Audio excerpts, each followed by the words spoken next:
Hey guys, it's me Natalia. Welcome back to my channel, and if you're new here, welcome. Thank you so much for joining this video. Today I'm going to be talking about everything that I have learned spending my first year of college at Cal State Fullerton. I'm kind of just going to be giving general tips, advice, things that you should do, that you shouldn't do, and everything that I have learned, because let me tell you, it has been quite the year. I made some mistakes, but I've learned a lot. That's why I'm here today, to share my knowledge with you guys. I really hope you enjoyed this video. If you did, make sure you like, comment, share, subscribe. Leave me a comment down below. Let me know what year you are, if you are going to Fullerton, what major you are, or if you are thinking about going to Fullerton or are about to enter. I would love to connect with you guys and see if this video was insightful for you.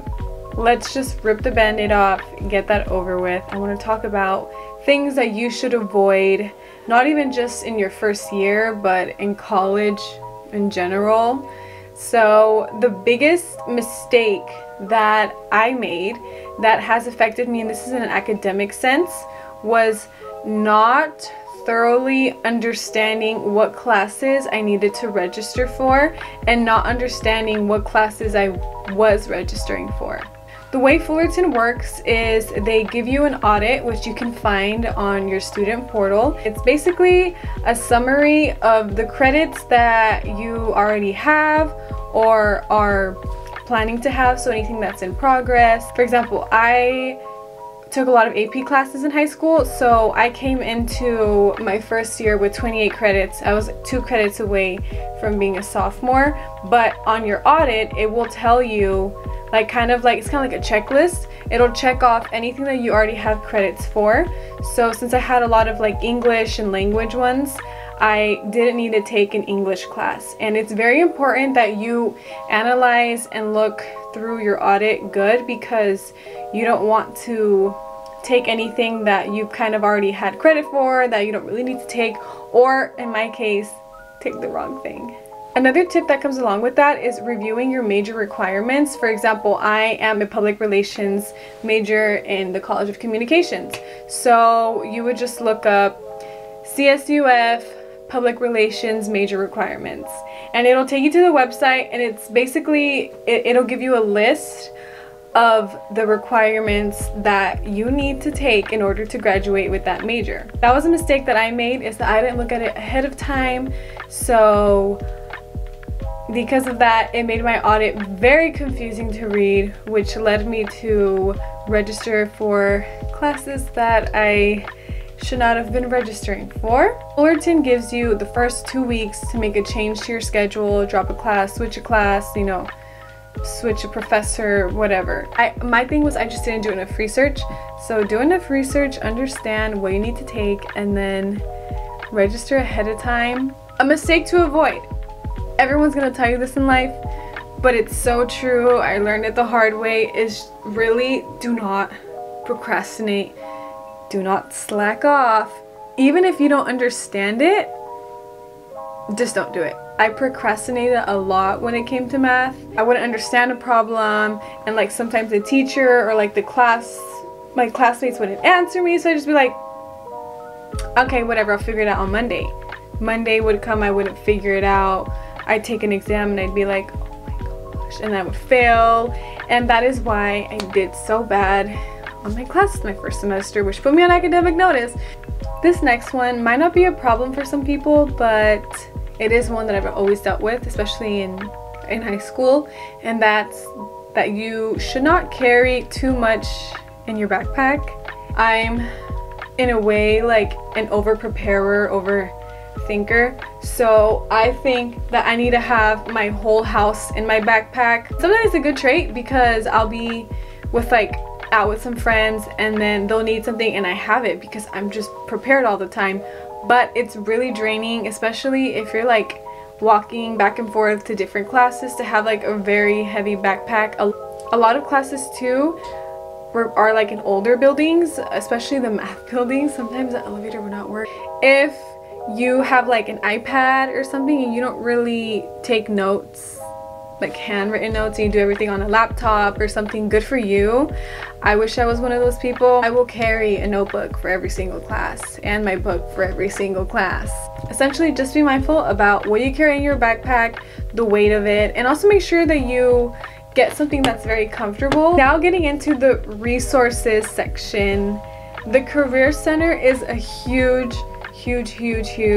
resource that I have found has really helped me. The Career Center is not only for kind of helping you with like advisors and all that stuff, but it's a really good way to find jobs or internships, even especially if you're living on campus and you want to look for like a local job or something. So if you're looking for a job, really look at the Career Center. Just go CSUF Career Center jobs, whatever, and they'll show you.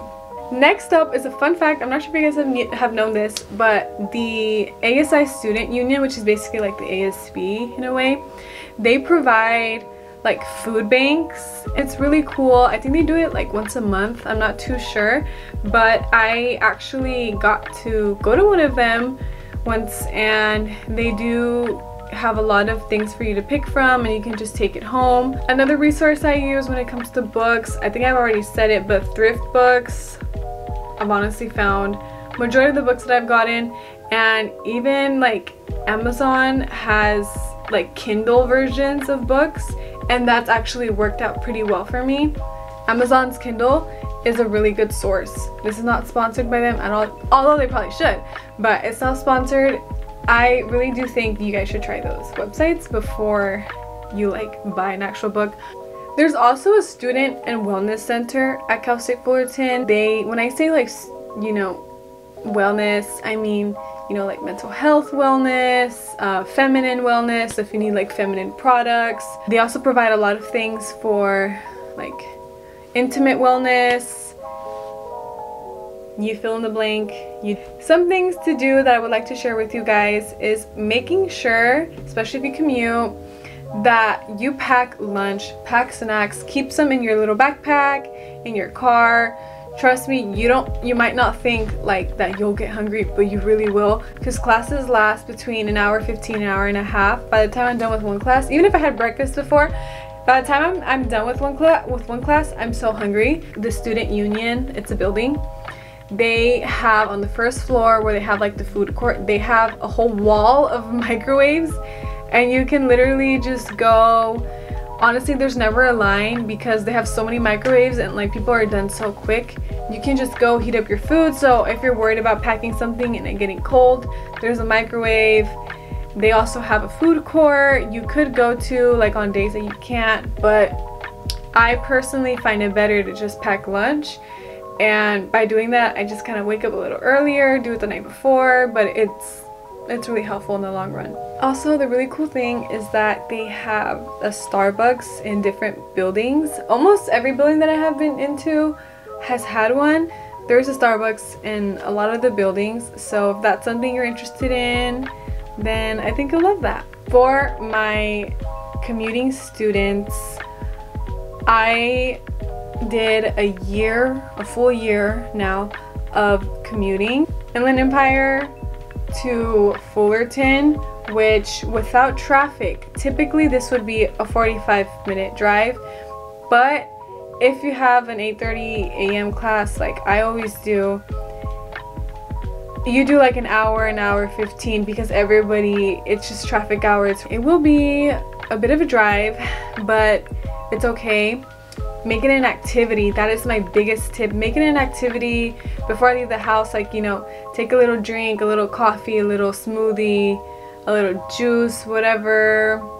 You know, put on a good podcast, some good music, and trust me, it just makes the drive much more enjoyable. In the parking sense, I would honestly recommend, if you're a commuter, getting early morning classes, because honestly, like, the parking is not bad at all when you have early morning classes. It just depends like on your major and what classes you take, just because a lot of my classes are like, that's the nearest parking structure, so it makes sense.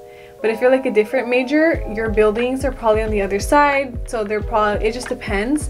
So like I said before, just do research. But getting early morning classes to just avoid how bad parking is.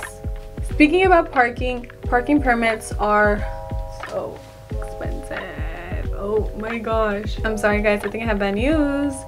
I heard that this coming semester, fall 2022, it's gonna be $450.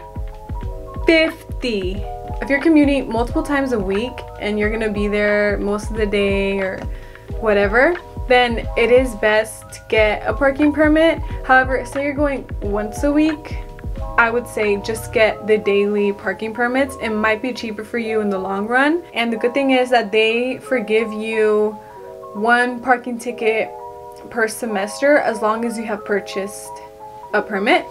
For everybody dorming, I'm so sorry that I am not a dormer, so I can't give you first-hand experience, but I've tried to gather some information for you guys. And you would find, I mean, I found these things pretty interesting.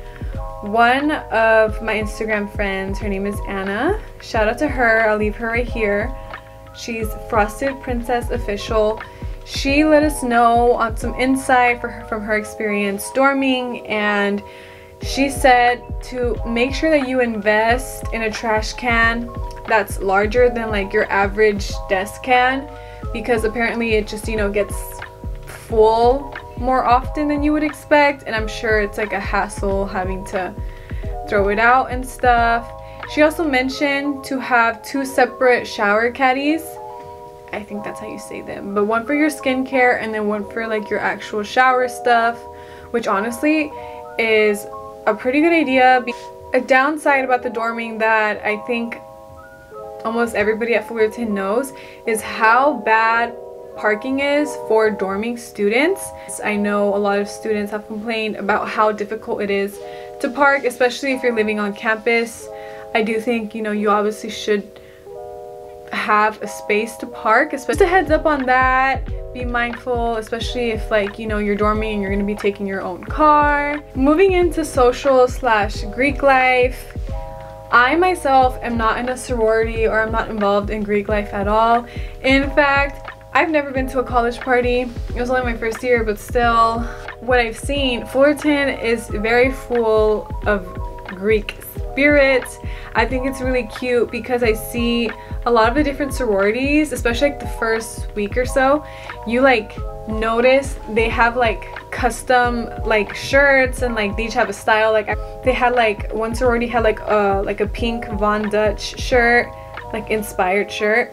Tons of Greek life. I did have some like sorority, fraternity classmates and stuff, and they've told me their stories, so tons of stuff going on if that's something you're interested in. There's a lot of things to get involved in. There's ASI, like I mentioned before. They're kind of like the ASB.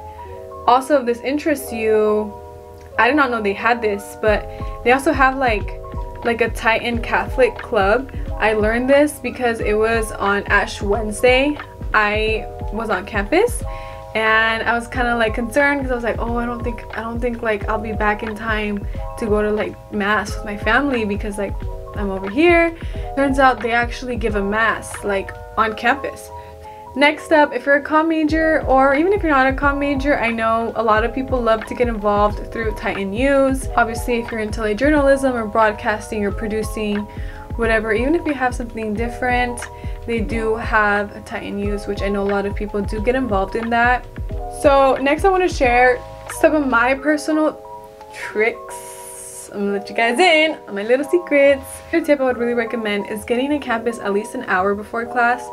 I would get to campus like 7:15, 7:30. My class would be at 8:30, but I would spend that hour prior, you know, getting a coffee, getting out my calendar of the week, you know, kind of preparing like what classes I need to focus on this week, what assignments, whatever.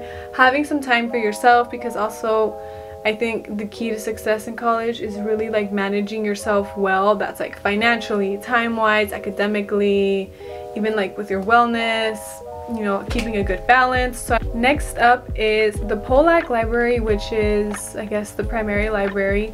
The 3rd floor has like, it's like so quiet. It's like the best place to just do work. They even have like these little cubbies.